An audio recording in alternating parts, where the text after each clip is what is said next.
Hello and welcome to the Grove. Today we'll be looking at the short story, The Eye in the Abyss by Anthony Reynolds. This story takes place in the Freljords, a harsh and unforgiving place where the people are born warriors who must persevere against all odds. The Freljord is located here at the top of the map.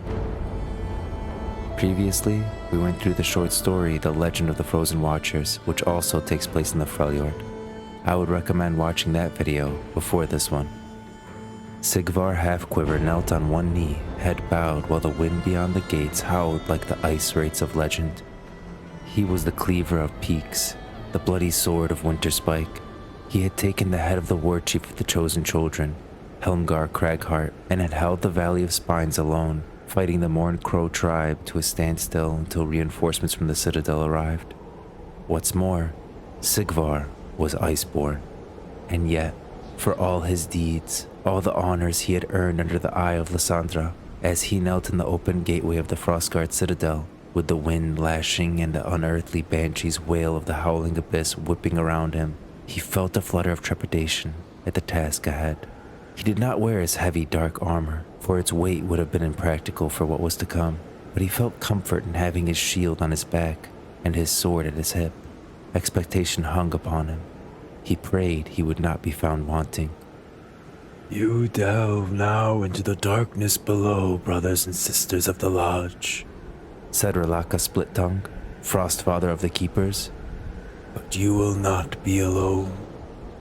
We, the children of the Frozen Shadow, are never alone. Not in the darkest winters of the frozen expanse, nor the deepest chasms of the hidden ways. The Eye of Lysandra watches over us, now and always. From ice we are born, and to ice we will return, intoned Sigvar, his words echoing those of the other two lodge members kneeling beside him. To his left was Olar Stonefist, a legend among the Frostguard who had fought in their ranks for half a lifetime before Sigvar was even born. Wolf-lean, gray-bearded, and iron-eyed, his skin was like hardened leather, riven with deep crevices and valleys. Ice-bear furs draped his shoulders, but his arms were bare and covered in faded war tattoos and a dozen iron rings, each one in ritual combat. His massive great hammer, Thunderchild, was strapped across his back.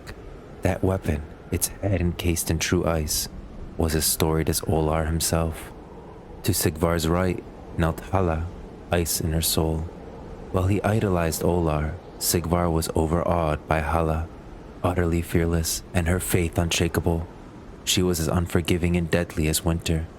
Her twin short-hafted axes, Bloodfang and Bloodclaw, hung at her waist, though it was strange to see her not garbed in her dark mail and horned helm. She, like Sigvar and Olar, had eschewed her armor for their journey. The sides of her head were shaved, while the rest of her pale hair was tied into a single intricate braid down the center of her head like a crest.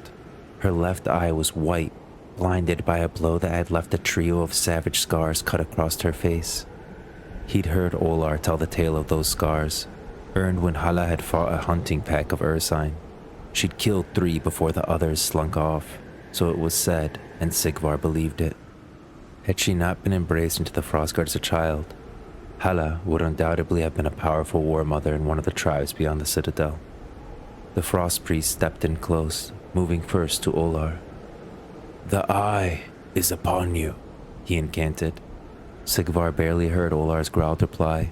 His heart was thumping so hard.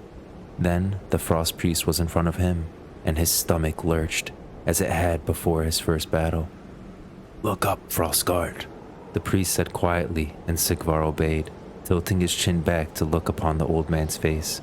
It was skeletally gaunt, with sunken cheeks and shadow-rimmed eyes. There was no kindness there, but Sigvar expected none.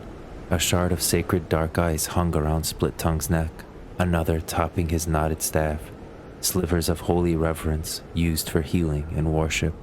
The Frost Priest dipped a finger into a shallow basin filled with kraken ink, black and stinking, and drew an eye upon Sigvar's forehead. The Eye is upon you, he said. And it does not blink, intoned Sigvar in reply, lowering his head once more. His forehead burned as the ink seared his skin, but he endured it with the stoicism of the Iceborn. Pain, blessing. The priest moved to Hala, completing the ritual, and the three chosen Iceborn stood. Olar was the tallest of them, wiry and corded with lean muscle, while Sigvar was by far the heaviest. Hala stood half a head shorter than Sigvar, yet the power and authority she radiated made her seem larger. The three frost guards stooped to collect their packs, ice picks, and coils of rope, which they threw over their shoulders and hooked onto their belts. Sigvar glanced back at the ranks of frost guards standing in silent witness to their departure. Ralaka Split-Tongue turned away, his part in the expedition done. A cluster of other frost priests followed behind them, like crows shadowing a war party. The darkness of the citadel quickly swallowed them. "Time to go," said Hala, ice in her soul. "The darkness calls." With a nod, Sigvar joined Hala and Olar, turning away from the gathered frost guard and walking through the giant gates of the citadel, out onto the bridge beyond, spanning the howling abyss. The ethereal wails borne upon the wind intensified, and shards of ice slashed at them. But none of them flinched from it. They welcomed it. The ice was their ally. The ice was their truth. Behind the three frost guard, the great gates of the citadel slammed shut with a resounding boom that was soon lost in the gale. Sigvar took a deep breath. It was time to descend into the abyss.